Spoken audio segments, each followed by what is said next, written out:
choose dogs that love to play. If they don't want to play, we will then bowl train them in police work. What Mitch is going to do, if Mitch pulls out his toy, he'll show you the toy there. That's toy, this dog lives and breathes that toy. He does every single thing for that dog, for that toy. So what we're going to do is we're going to get Mitch to run through a little bit of obedience with the dog, and at the end of the obedience, we'll reward him with the toy. As you can see, the dog's just very, very focused on each toy.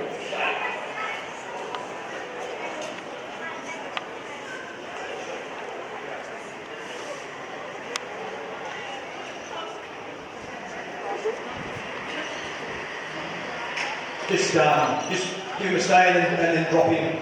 Mitch, come out and drop him. We'll put him in down. Mitch is going to use his watch, he's going to use his hands. Dog responds just as hand signals are. And Mitch is going to return to him.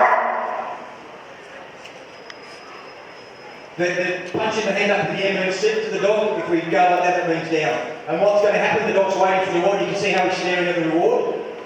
And we give him a reward when he does what he's supposed to do. And we have a big play, and if you watch like the dogs, we can hold on to them. These dogs will tug the ball all day.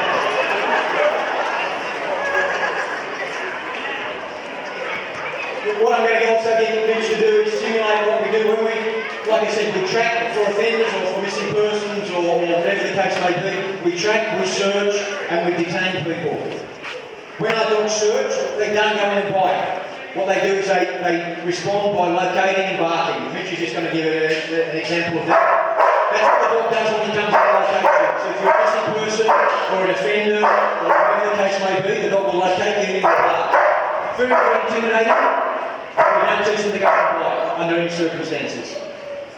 The reason for that is if for instance, if Mitch has got his dog off the lead and the dog's out of sight, and he finds the offender or missing person, the dog will bark, Mitch straight away knows he's located someone. And all the dog is doing is he's barking because he's barking for a reward. Okay? And that's all he's doing. He's not barking to intimidate. It is a misconception with our general purpose dogs that all our dogs are vicious dogs.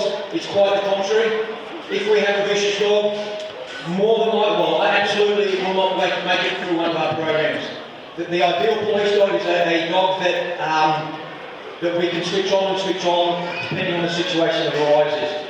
So we should, most of our dogs we can take through the crowd, we can take through a kindergarten, and the dogs will be passive. But when we want them to react to something, we can get them to react. What I'm going to do now is I'm just going to get Mitch to do a little bit of heel work with his dog. It's another exercise that we teach.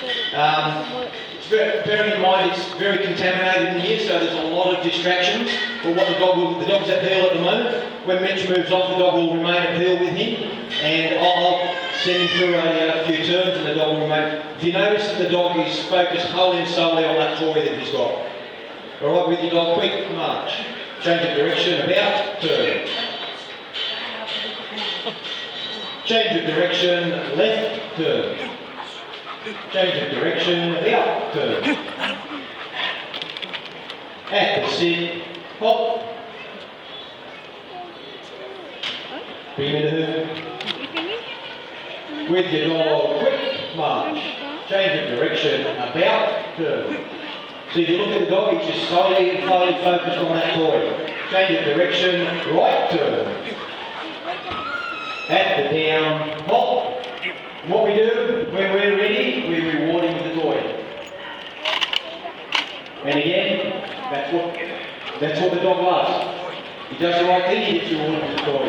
If he doesn't do the right thing, we don't reward him. If he's not in the right position, we don't reward him. Repetitive habit forming exercise. A round of applause for Mitch.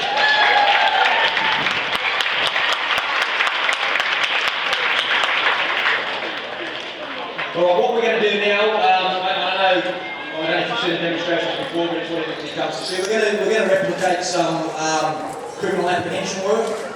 Like I explained to you before, whilst it may look fairly aggressive, it is not necessarily aggressive. That toy that Mitch was just playing with, when we teach